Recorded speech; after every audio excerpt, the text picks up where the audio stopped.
पहली नज़र मुझे डॉक्टर अब्दुर्रहमान साहब के पर पड़ी, फिर खुदाइदाद साहब से, फिर हमारे डॉक्टर सलाउद्दीन साहब, फिर सबसे बड़े अफजल साहब, आगुल साहब जैसे लोगों से मुलाकात हुई। तो मैं समझता हूँ आज का दिन मेरे लिए अल्लाह की तरफ से तोहफ़तन मुझे आज मिला है और मैं शुक्रगुज़ार हूँ बरावी एकेडमी का कि उन्होंने इस खूबसूरत तकरीब का एहतमाम किया। अगरचा ये वक्त और ये टाइम अफजल मेंगल साहब की शख्सियत पर कुछ बोलना या उनकी खिदमत का एतराफ़ करना या उनकी खिदमत पर रोशनी डालने के हवाले से उनका अहता नामुमकिन है, ये हो ही नहीं सकता। उनकी शख्सियत इस कदर अहम, इस कदर बड़ी और इस कदर मोतबर है कि इनकी शख्सियत और इनकी इल्मी अदबी खिदमत पर घंटों बोला जा सकता है, किताबें लिखी जा सकती हैं। बहरहाल सूरज को चिराग दिखाने के मुतरादिफ ये बात होगी कि हम ये कहें कि आपकी खिदमत इस कदर है कि उसे हम इस मुख्तसर वक्त में पेश नहीं कर सकते। मुझे फ़ख्र इस बात पर भी है कि बलूचिस्तान वो सरज़मीन है जिसमें लिसानी तौर पर, सकाफ़ती तौर पर, तहज़ीबी तौर पर इस कदर ज़रख़ेज़ ज़मीन है कि मेरे ख़याल ये रिकॉर्ड पर बात आ गई, नई रिसर्च है कि बलूचिस्तान में अदबी लिहाज से, इल्मी लिहाज से और लिसानी लिहाज से इतना ज़रख़ेज़ मवाद है कि इस पर तहक़ीक़ करने के लिए मज़ीद 100 साल चाहिए। और ये डॉक्टर साहब, सलाउद्दीन मेंगल साहब, अफजल साहब, आगुल साहब, वो शख्सियत है कि ये हमारा फ़ख्र है। ये मुझे ये एज़ाज़ हासिल हुआ कि मैं इस्लामाबाद भी एक आध मरतबा गया, लाहौर भी गया। आप यकीन कीजिए वो मुझसे इन शख्सियत के बारे में पूछते,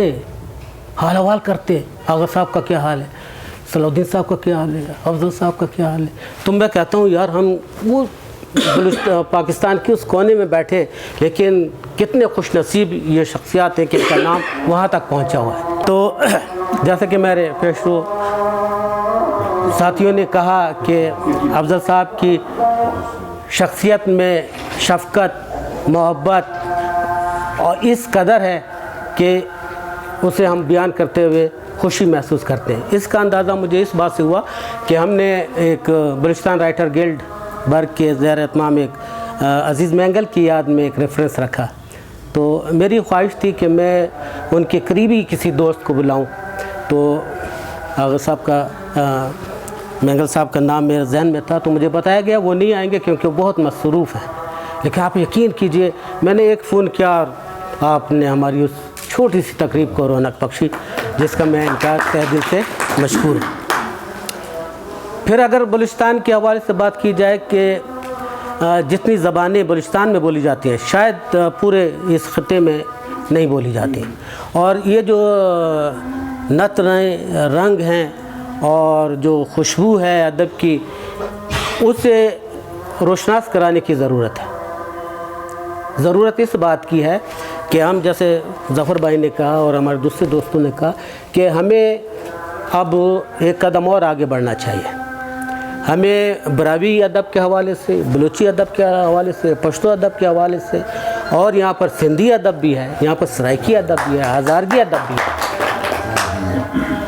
तो उसको मुतारफ़ कराने के लिए हमें ऐसे प्रोग्राम, ऐसे सेमिनार करने चाहिए और बाहर से मुदव्विन को बुलाना चाहिए, ताकि हमारे जो आउटपुट है, हमारा जो काम है, वो वहाँ तक पहुँचे। मेरी एक छोटी सी तंजीम है, गुल साहब गवाह इस बात के कि हमने डेरा मुराद जमाली जैसे इलाके में प्रोग्राम किया और वहाँ पर हमने लाहौर, कराची के लोगों को बुलाया। मेरे जहन में यही था कि हम जो हैं कम से कम लोगों को, अपने आप को मुतराफ़ लोगों के सामने पेश हो कि भाई हमारा ये काम है। तो ज़रूरत इस बात की है, ये हमारे सूरज हैं, हमारे चाँद सितारे हैं, इनकी रोशनी को हमने कैद नहीं करना है, इनकी रोशनी को हमने फैलाना है। इसके लिए मैं बहुत ही आजाज़ाना तजवीज़ दूंगा, डॉक्टर साहब बैठे हुए हैं हमारे, कि हमें बड़े सतह पर प्रोग्राम करने चाहिए, हमें बाहर से लोगों को बुलाना चाहिए और اگر ہم براوی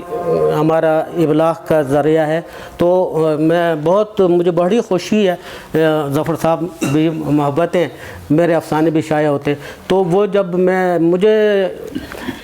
سوات سے ایک فون آیا کہ یار میں نے وہ آپ کا دیکھا، میں پھر اپنے طور پر اس کو سینڈ کرتا ہوں، تو اس نے کہا یار اتنا خوبصورت رسالہ، اتنی اچھی تحریریں، یہ کیوں ہم تک نہیں پہنچتا؟ تو میں نے کہا بھائی ہمارے پاس وسائل نہیں ہیں، ہمارے پاس آمدنی کے وسائل نہیں ہیں، مالی مشکلات ہیں، تو اللہ کرے